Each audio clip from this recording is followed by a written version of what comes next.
All right, we'll give it a few minutes for folks to trickle in and the technology to catch up. All right, I'm going to go ahead and get us started. Thank you everyone for joining us for TRA Marketplace. My name is Kelsey Erickson-Streufert, and we've got a great session for you today here in the PAC Lounge. This is Business Roundtable. TRA talks with NFIB, the realtors, and the retailers. Before we begin our discussion, I've got a couple of quick housekeeping items. First, everyone please engage throughout the session by typing questions and thoughts in the chat and Q&A feature.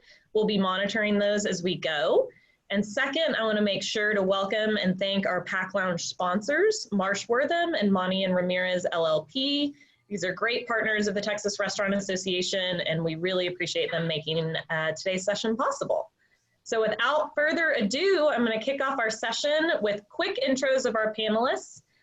You can read their longer bios at our schedule. They're all really accomplished government relations professionals that we work with a lot. So really grateful to them for being here today. So first we have Gary Huddleston. Gary worked for Kroger Foods for 45 years and now serves as the food industry consultant for the Texas Realtors Association. The Texas Realtors Association represents over 300,000 retail businesses and millions of employees in Texas. Good morning, Gary. Good morning. Glad to be here. You know, we call it the other TRA. I know. I was gonna say that, Gary, and I held it back. But yes, we have our dueling TRA acronyms. But the good news is we work together a lot, so that makes it easier. Second, we have Annie Spillman, who has 20 years of legislative experience, both inside and outside of the Texas Capitol. Annie joins us today from the Texas office of the National Federation of Independent Business, where she serves as the Texas State Director. Good morning, Annie. Thank you for being with us today. Morning. Thank you for having me.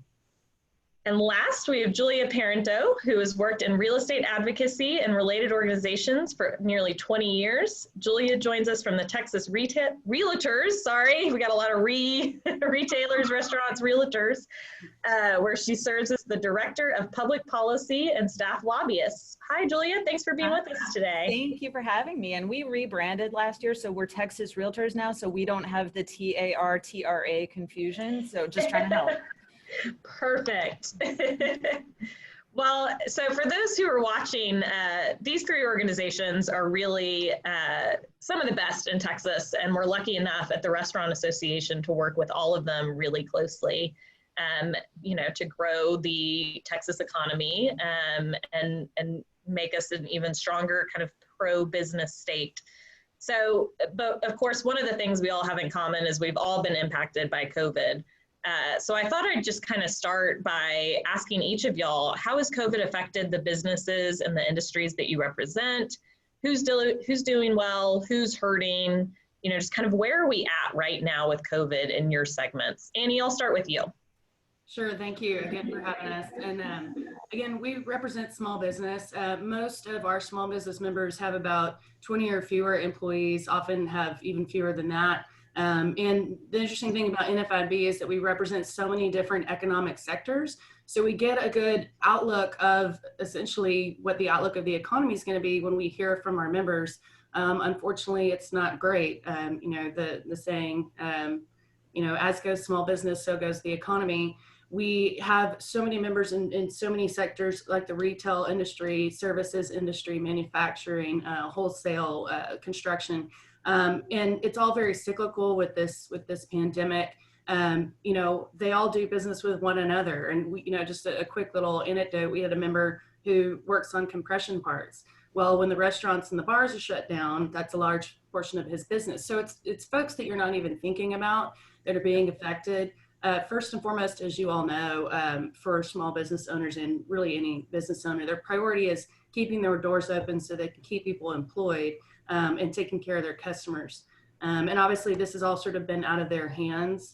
And so dealing with the typical operating on thin margins and then your perennial issues like property taxes, cost of health insurance, uncertainty over government regulations and so on, piled on with this COVID thing.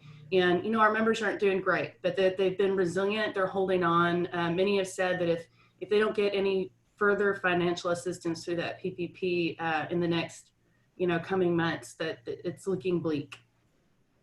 Yeah, and we're going to definitely circle back to that because Annie's been doing a lot of work in DC, and we definitely want to get an update on that because I know many of our members are in the exact same situation. They're sort of looking at this almost like a countdown clock of how much longer they can carry on without additional relief. So we'll definitely circle back to that. Julia, what are you hearing from your members out there as they're struggling through this COVID? It's a really interesting thing in the real estate industry right now. I pulled up, so I'm gonna look over here, don't mind my off camera looking, some market statistics that we have. But before I get into that, I'll say that Texas Realtors cuts across all segments of the real estate industry. So the vast majority of our membership deals primarily in residential resale. But of course, then we also have commercial, and we're going to talk about that later. So I'm going to hold that, and property management. On the residential side of things, which is definitely an important overall economic driver, it's still going okay. And it's, I've been watching real estate markets for a long time, and through, 2008 and 2009 and all of that terrible time. And if you had asked me this question at the end of March, I've been like, hang on, y'all, this is about to go real bad, real fast.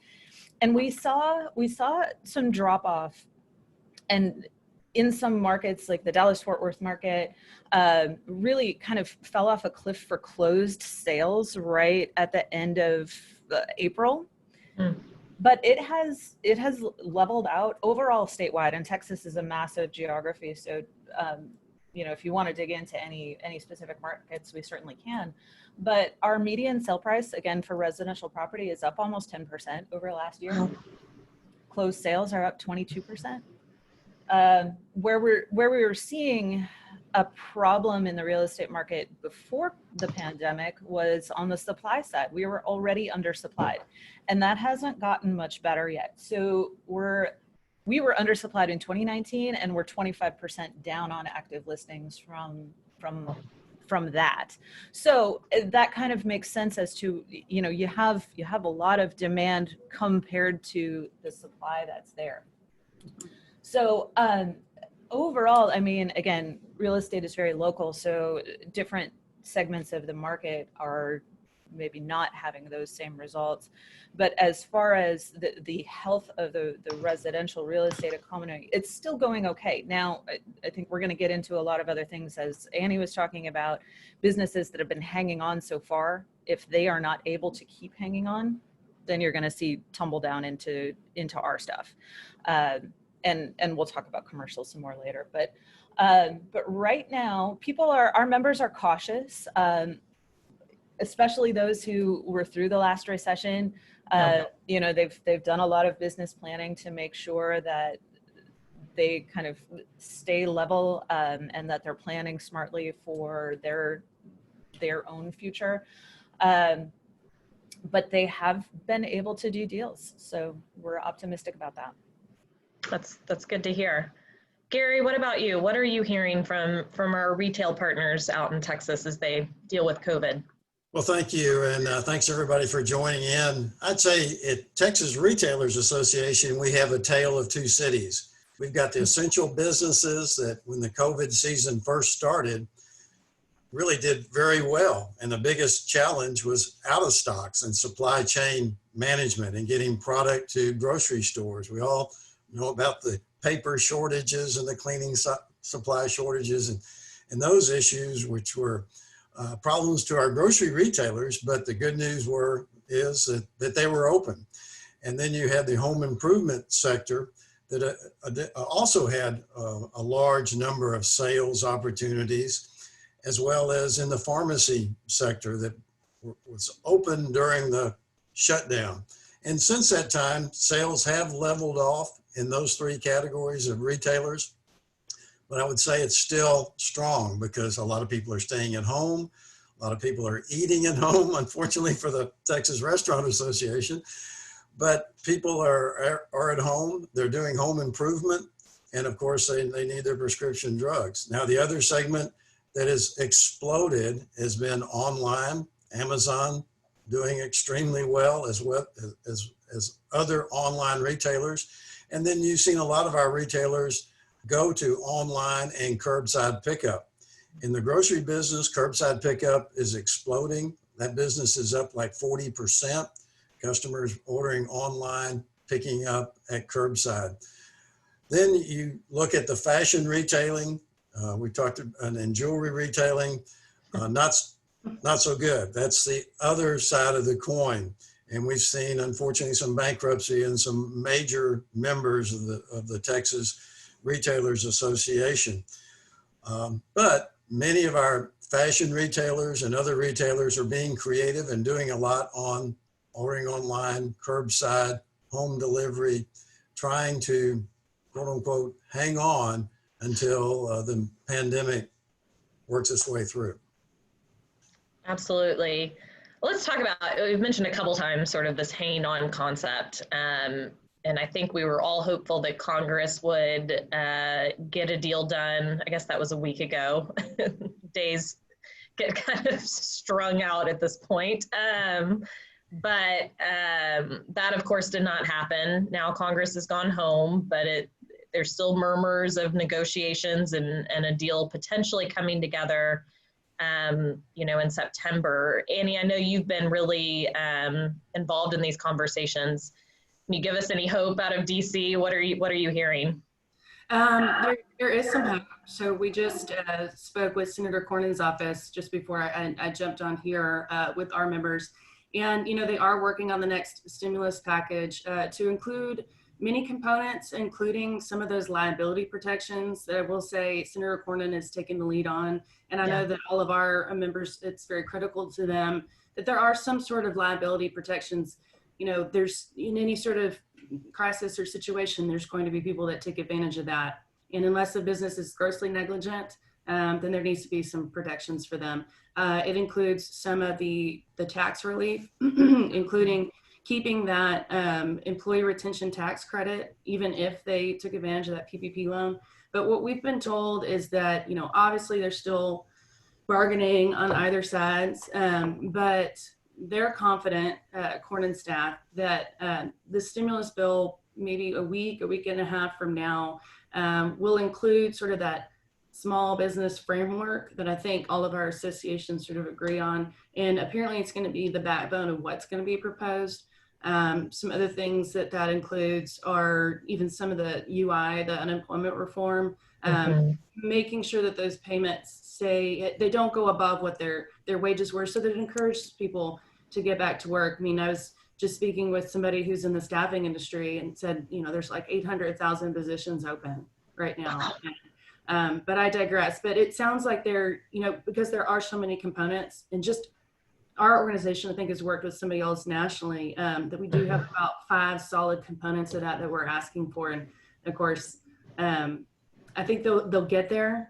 And they know time is of the essence, because every day that goes by is a day that a business owner has to decide whether or not they're going to shut their doors. That's exactly right. So many of our restaurants are facing that exact question on a daily basis. And I think one of the hardest things about this crisis and what makes it so different than like a natural disaster is that unknown end date, right? You don't know when we're going to get through this. You don't know when Congress is going to deliver something. And so sort of hanging on when you face such uncertainty is difficult. But, that's all we can do. We're Texans. We got to keep putting one foot in front of the other, and we will get through it. Julia, Gary, anything to add on sort of the federal front of as they're negotiating, hopefully, another round of relief? No, I just add how important it is for the liability protection for retailers as well as small business, and even the large retailers, because as we all know, in many cases, plaintiff's attorney will come after a larger retailer as well as a small retailer, but they recognize a larger retailer may have more resources. I'd say the other is the whole unemployment compensation. That's more of a state issue, but also the compensation for workers' comp, et cetera, all those issues can certainly come up. Absolutely. Julia? Yeah, we have approached the unemployment benefit thing from a slightly different angle. From a membership perspective, our folks are primarily independent contractors, but they do employ people, and brokerages may have employees. So we look at it a little bit differently, but certainly we are watching the extension of those benefits for the overall economic impact, again, of being able to sort of keep people maintaining at least a survival level. And the liability side of things stretches across all segments of the real estate industry. From if you're going into someone's home or into an office building to look at the space, to lease the space, and if you are the property owner of that space, and people are coming in and out, we have been very interested in that conversation as well, for what that might mean for the property owners, and what they might be liable for. So really glad to hear Annie's update. And I'll add, Kelsey, that I think even specifically for those in the restaurant industry, but really it's across the board, this would affect. One of the things that NFIB has been working on nationally and in coalition with the NRA and some other folks, but on the regulatory relief portion of this, and we know that the House side's not going to be as acceptable to our suggestions, but that paid sick leave mandate end on December, this December, not extending it out another year. And that's obviously something that we're fighting on the state level as well, as we're seeing these national movements come into Texas. But one of the other things was, as part of the proposed legislation, was extending creating OSHA emergency temporary standards. So increasing regulations on these businesses that are, they're just trying to survive day to day. So that was also our thing, is let's not add the burden on to these businesses. Let's give them a chance to catch their breath a minute. Yeah, that's exactly right. I'm sure y'all's members are in a very similar situation, just keeping up with the new standards that seem to change, sometimes hourly, if not daily, is exhausting on top of everything else. So I know sort of the regulatory consistency and predictability is going to continue to be a big issue at the federal, state, and local level. One of the things we worked really hard at the beginning of this crisis was encouraging Governor Abbott to set statewide COVID protocols. And we were so grateful to him for doing that. And still, even after he did that, we still have to constantly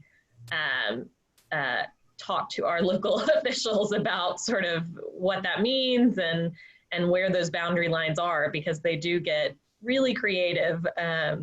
We had one city tell us that Governor Abbott's order says, that restaurants can be up to 50% occupancy.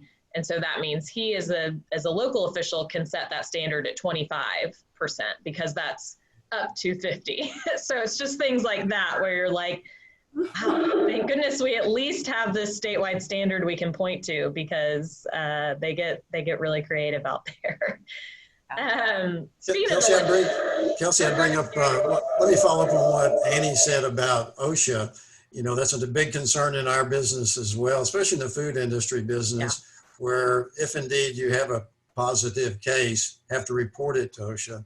And then there starts a whole investigation, the whole reporting, whereas that individual may or may not have contracted COVID at the workplace. And then I'd agree with you on Governor Abbott. We were extremely thankful that he did a statewide mask update or rule, but then the local jurisdictions have some crazy stuff too. I recall one that wanted to mandate one-way aisles in our grocery stores. Yes, they get very creative. Exactly. I'm glad you mentioned that, Gary. The issue of, employees contracting COVID has certainly been one that we've had to navigate as well. And I think, it's important for the public to remember too, it's not as if COVID sort of spontaneously combusts in a business. It's generally that an employee contracts it at a family gathering with their friends, right? Somewhere kind of outside the business, and then brings it potentially into the business. And so I know we've had to do a lot of education around, restaurants, businesses don't create or spread COVID. It's people that create and spread COVID. And so we, of course, have to do our part to prevent the spread. But we've kind of got to shed this notion that businesses are somehow the scary place, right, that has COVID. So that's been an interesting challenge that I'm sure many of your members can relate to as well. Yeah, that concept of just consumer confidence cuts across everything we all do. And even if, you can, will a lot of people. And we are definitely seeing that even in real estate where, for us, and we might talk about kind of what people are doing that's creative. Yeah, let's jump right into that, Julia. Yeah, go for that. I mean, there are virtual options, thankfully, for the real estate world, but you still, most of us are not in a space where, there was a pun in there. Most of us are not in a position where we are willing and able to buy or lease property, especially for a business, sight unseen. Right. So you can get a really fancy virtual tour, and our members have been doing a lot of that, and it's great. But at some level, especially if you're looking at a restaurant space or other business, you're going to need to walk into it and see if it's going to meet your needs. And from what I'm hearing, there's still a lot of people out there that are just absolutely no thank you on barely even leaving their house. And Annie and Gary certainly will have a lot more to say about that. But yeah, it's funny. The virtual tours, it kind of reminds me, I hear a lot of people say, well, why don't restaurants just switch to curbside and delivery, right? Like that's this cure-all. And it's like, well, we are, but it's a very different business model with different cost structure, very different staffing requirements. So, sometimes we have to kind of remind folks that you can't suddenly pivot your whole business overnight, particularly when we were closed for 6 weeks. And so you talk about sort of, depleting all your revenue and then being told to change your business model overnight with few employees left. It's not quite as easy as it may sound on paper. Annie, Gary, what are y'all seeing in terms of consumer confidence and innovative ideas to kind of bring the consumer back? Yeah, I mean, I'll jump in.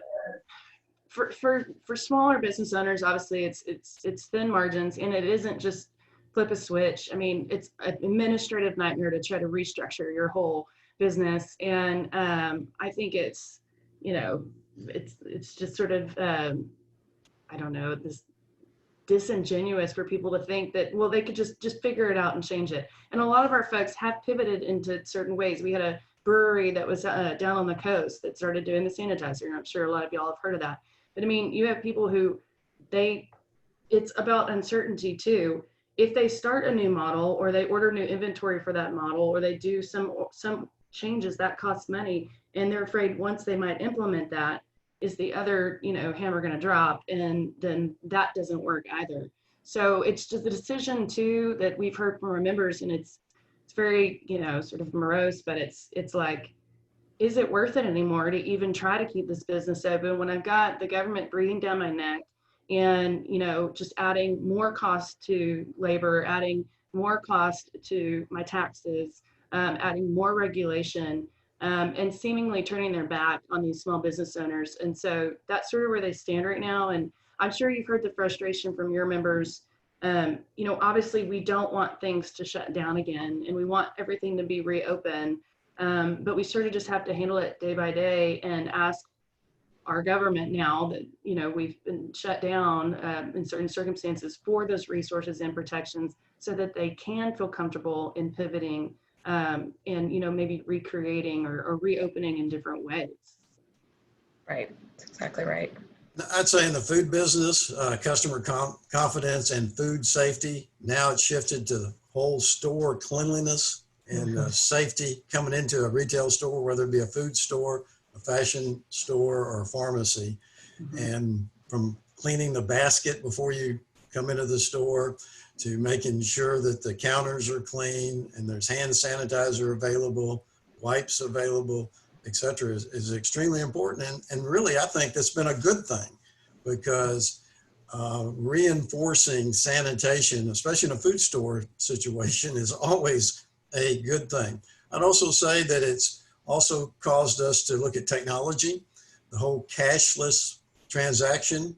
We were working towards that, but it expedited it. And the Google Pay, the Apple Pay, the Samsung Pay, and getting to a quote unquote cashless society or transaction, more so than society, has been good. And it also forced government agencies to get on board. We now are able to do online SNAP transactions with the Lone Star card. And we're trying to force WIC to do the same thing with the WIC stored value card. So technology is also improved during this season. Then I just hitchhiking what Annie said, the regulations that change, almost weekly.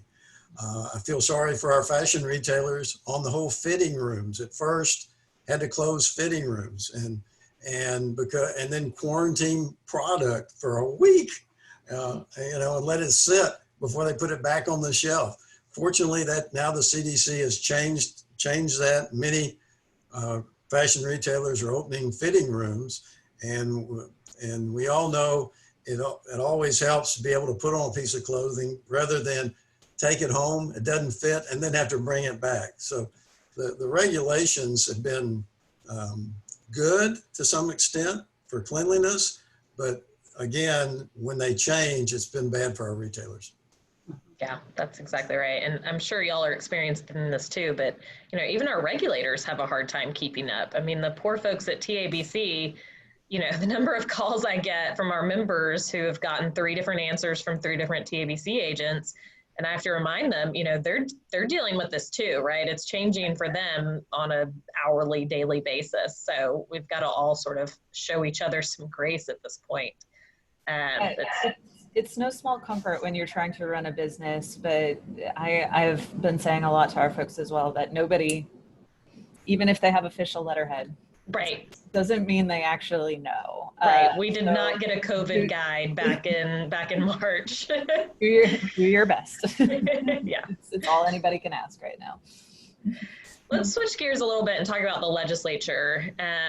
What are y'all preparing for next session? What are y'all hearing? What do you think this session even looks like? Speaking of not having a COVID-19 guidebook, Gary, we'll start with you this time. Well, I've heard all sorts of crazy stuff about what's going to happen it's going to be extremely abbreviated. They're going to come in, they're going to pass a budget, and then they're going to leave to, yes, it may take longer, and they're going to go through a lot of COVID type legislation and look at that and have hearings, et cetera.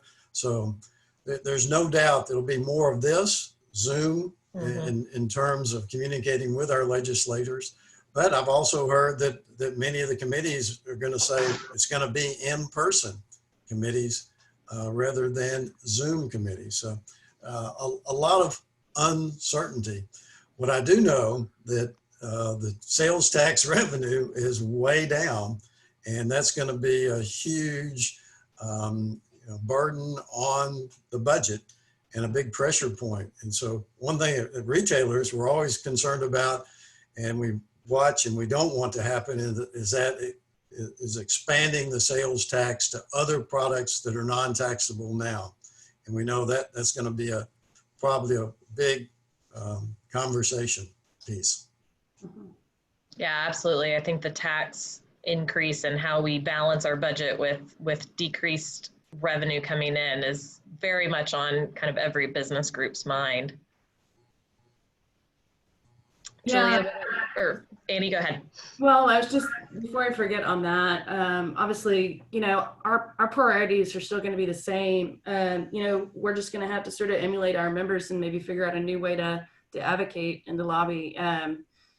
it's going to be a whole different world, but I think we can still get the message out there. And obviously it takes having a membership to do that, and using their voices as well. But on the tax side of it, obviously going into it with a $4.6 billion deficit, and, I'm sure that y'all's members are in the same boat, but so, the franchise tax has been an onerous tax for a really long time. There really hasn't been any franchise tax relief since 2015, and that's a continued ask for us. But really, it was looking kind of good. In December, I testified at the Senate Finance Committee, and we were talking about business personal property tax. And the big and the small groups all agreed that the business personal property tax is a flawed model in Texas. We're a very business-friendly state, but we tax heavily on inventory, and that, actually Texas is one of the worst states when it comes to business personal property tax. And so at that point, we were working with Senate Finance, working with sort of all the groups, the manufacturers and the smaller guys, the big guys, and coming up with some solutions that were really viable. And now, is that even still on the table? I mean, we're still part of a stakeholder group talking about some of that tax relief to include business personal property tax, but these are still needs that need to happen. They're still priorities, and are they going to be overshadowed by COVID? And can the legislature even work with us on some of these relief points? And if they can't, then we're going to say, then fine. If you can't give us actual tax relief, then you need to just put a kibosh on adding any new regulations, unless it's like literally for the health and safety and you can prove it, or, I don't know. We'd have to talk about that. Right. Yeah, for us, there's the last couple of sessions, you always get at least one bill tossed out that talks about moving to an entirely consumption tax-based system. And, given the realtors, some people are often surprised to find out that we're not, well, sure, we can take an academic look at it, but it's probably not realistic. In fact, we know it's really not realistic. The amount of the tax rate that you'd have to increase in order to replace what the property tax, the real property tax, what Annie was talking about with the business personal property tax. Oh, Julia, you went on mute. There you go.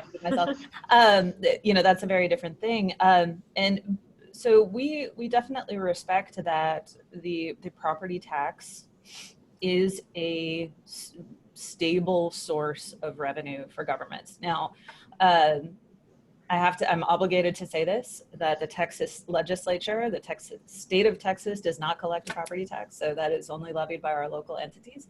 But of course, the state of Texas balances a lot of what they do off of that local property tax collection. So we're just getting into a phase right now where our counties and our schools and our cities are going to be grappling with their 2021 budgets and figuring out how to offset the sales tax losses and the other things that Gary was talking about in their budgets, which will then in turn put upward pressure on what the state has to do. And so I don't have an answer for what that looks like yet, but it is definitely something that we are watching in our communities all across the state, because again, while we appreciate the stable revenue source side of that, the flip side is, of course, that if you start raising up the property tax rates on both residential and commercial, people and businesses can't stay there. And the razor thin margins that you talk about with our small businesses, especially with our restaurants, if their rents increase to cover those big property tax increases, it's not going to be good for anybody. So we're working on that, like I said, all around the state. And then the legislature will have to come in and figure out how they offset the balance of that. Well, and it's such an interesting time for this budget crunch, because of course the legislature invested kind of unprecedented amounts of money last session in property tax relief and public education reforms. And of course, I think I can speak for all of our members in saying that, education and workforce development was a huge issue. We had a hard time recruiting our workforce before this pandemic, and I'm sure this pandemic is only going to exacerbate that. And so on one hand, we have these real needs, to continue to invest in our workforce, while at the same time, facing these tax pressures and these, this declining revenue. So we talked to Representative Capriglione yesterday, and I don't envy him and coming in at this time to chair the House Appropriations Committee. But any thoughts y'all have on that in terms of just how the legislature gets us out of this? I mean, we of course have the rainy day fund. We've got the $6 billion the state got from the CARES Act. I know we're all kind of holding our breath to see what happens with some of that money. But any thoughts on sort of how the legislature does this appropriating balancing act, if you will? I mean, I think we need to be realistic and know that there's probably going to be cuts in some programs that were helpful to people. One thing that, I would behoove your groups to be mindful of, and let's all work together, but every session I help out the SBDCs, the Small Business Development Centers. They're helpful in so many ways because they're regional, they're through the higher ed systems, and it's a federal state match dollar program.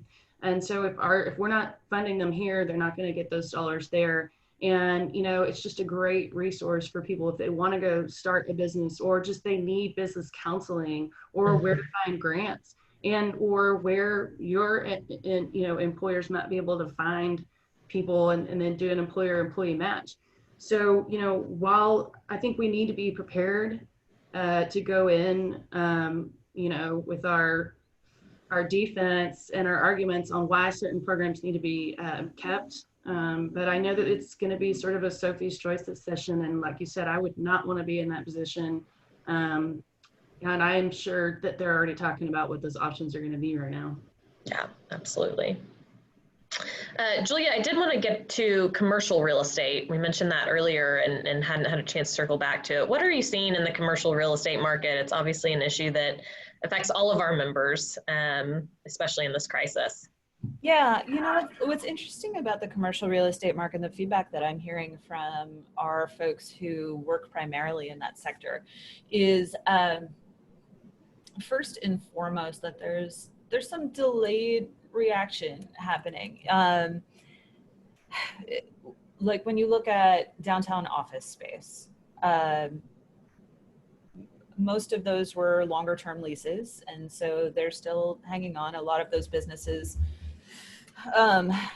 maybe have been able to kind of hang on and operate in a remote environment. And so the office space market, we haven't, I don't think, seen the full effect yet. Retail, we have heard a lot more concern in that space. And I think, again, just in general with commercial, people are kind of sitting on the edge of their seats, waiting to see how some of these other support systems from Congress, if we can hang all the way till the Texas legislature can do some things, how those might roll out, and just hope that enough of our businesses are able to scrape together.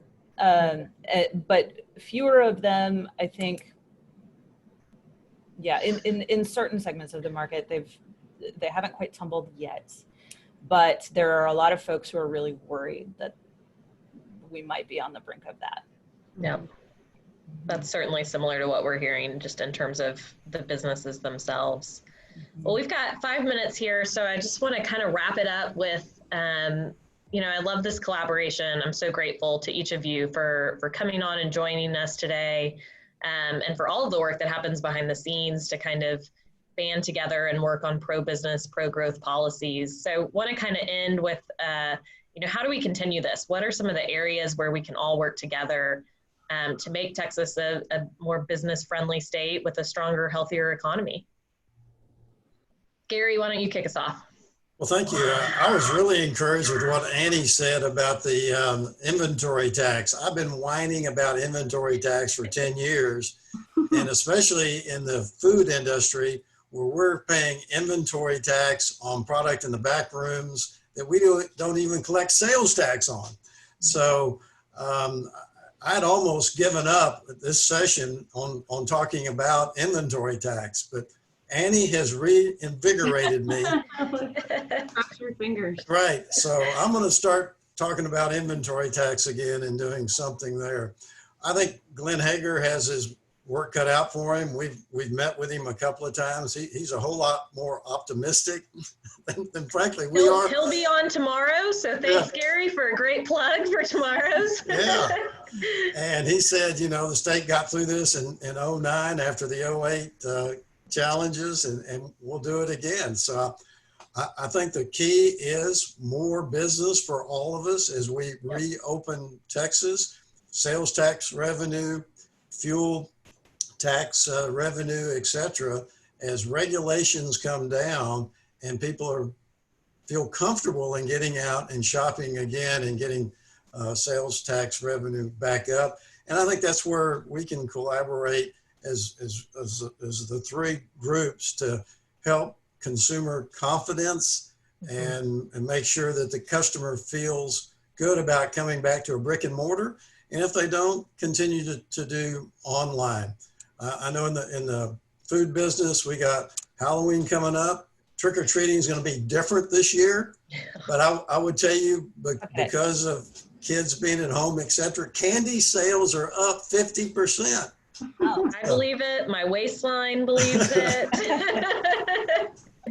And I'm excited. There's some new Oreo popcorn on the market, and there's a cookies and cream new ice cream bar on the market. So a lot of innovative new products coming. Absolutely. But thanks for having me today. I think this has been great. Thanks, Gary. Really appreciate it. Julia, what about you? Where do you see us working together on issues as we head into session? Well, I have always looked at real estate and groups like NFIB and the retailers and the restaurant associations. We all have a symbiotic relationship. Realtors sell communities, and communities are built on restaurants and the small businesses and, you know, the people that are there interacting and living in those neighborhoods. You know, for me personally, when I look at moving to a neighborhood, I want to see what little neighborhood shops are there, what little neighborhood restaurants I can walk to. Those are the kinds of things that matter in real estate. And so we all definitely have a lot of really fantastic reasons to work together. And the inventory tax, we're with you on that. We have always been really supportive of the incentivization programs that Texas has. You know, there's a lot of different things that might fall under that, but even just our, you know, Chapter 312, 313 kinds of incentive programs that we have, and making sure that those are available to encourage businesses to develop in our communities. And so I think, and along with the tax, just in general, the tax side of things is something that I'm sure we will all wind up working in agreement on. So Absolutely. a lot we can do. Absolutely.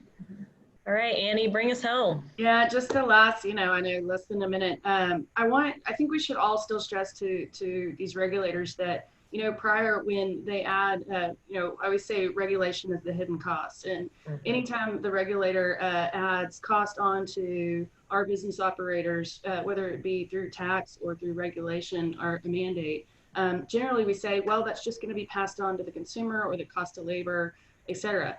That's really not an option anymore these days. I mean, for a business to then raise their prices when they're not even getting people into their place of business is going to be hard. So I think we need to put our foot down on that, continue to work together and be a louder voice together. You know, we're going to have so much of our time being spent at the legislature, and while, you know, we've talked about this last session, but all of your organizations, besides the realtors, but y'all are sort of outwardly part of it, there are coalition asset that works on the legislature stopping cities from stopping cities from regulating private employment practices. Right. You know, sick leave benefits, hiring, scheduling, things like that. It's not about local control, but it's about, you know, if we're going to do it, we need one set of rules. I think we need to continue to work on that together. But I do think we have some leverage going in, but just as we do, our opposition does, and they're going to take any opportunity to use it and come in and spread their message and make business look like the bad guy, which is not the case. Mm-hmm. Absolutely. No, we're very invested in all of those issues. And, I think if this pandemic's shown us anything, it's the value of our small businesses, the role that they play, not only employing people, but feeding people, creating communities, as Julia said, responding in a crisis, feeding first responders, right? There's so many aspects to it. It's the economy, but it's also just kind of who we are as Texans. So thank y'all again. We'll end on that rosy note. And just thank you everyone for joining in, and thank you to our awesome panelists for being here today. We really appreciate it. Thank you for inviting us. Hey guys, thank y'all. Bye.